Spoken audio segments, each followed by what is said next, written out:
which So I think, why don't you take us through an example that you have recently experienced with simulating the Monte Carlo, and I'm going to share the slides here. Awesome. Uh, Yeah.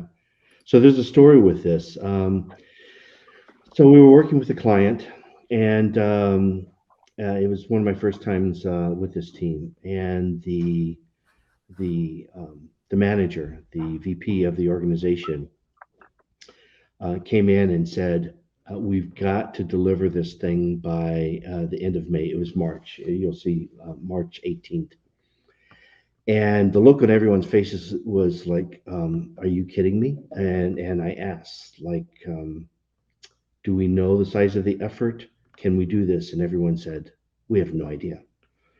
And so we did a quick story mapping session, and we came up with at least 32 stories. And they said there are probably maybe at least 100 stories here. So we put a low guess of 32 and a high of 100.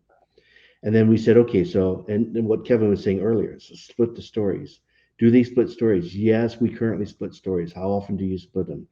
Anywhere between 2 to 3.5, maybe 4 times. So we put in that range. We split stories 2 to 3. And then we put in our throughput range, which is 1 week. And then you see the estimate, and the estimate was in late December, early January. And the manager blew his cap. Are you effing kidding me? There's no.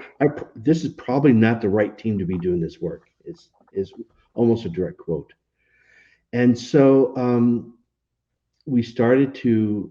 I did a couple of number crunchings, and I looked at some possibility of growing the team, adding more people to it. So right now this team was 4, and so we started forecasting what it would look like if we added more people. And so the manager agreed of more than doubling the team. So we went from 4 that week to 6 the next week to 8 the next week and 10 the next week.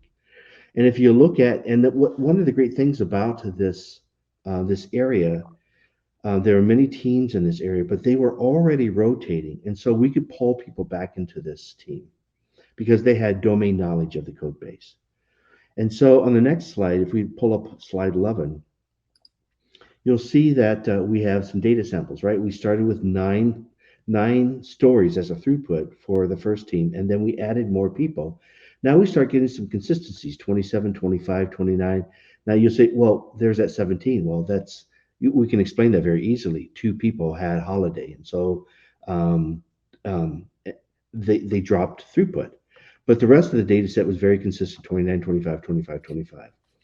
And so what happened was, as we were entering this data, we saw that the date was starting to show up sooner.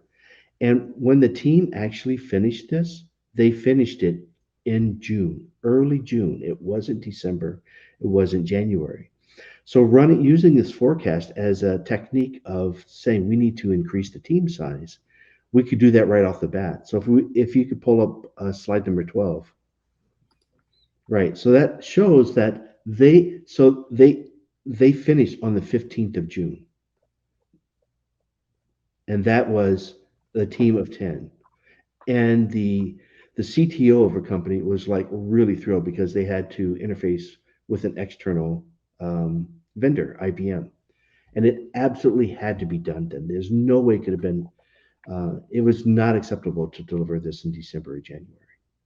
So this was a technique that we used to help them figure out, well, how do we deliver this sooner. So we sliced the stories, we put in low guess the number of stories, and then the actual. So if you look on line, what is that, 17 of that spreadsheet? This is data, and the data is using the throughput samples that you saw in the previous slide, in slide 11. yep, this one. Yeah. yeah, and So this is how we use Monte Carlo for effective product management, right? Is that we yeah, trust the forecast first of all, and based on trusting that forecast, we make a decision about how we're going to change the future, right? If we need to. So in this case, in Wyatt's case, they added more people because that was a reasonable choice in their environment. It would have been just as valid to say, you know what, we're going to push back the date. We're going to adjust our marketing plans or whatever it is. That's right. Or we're going to cut scope. We're going to do fewer things in the same time frame.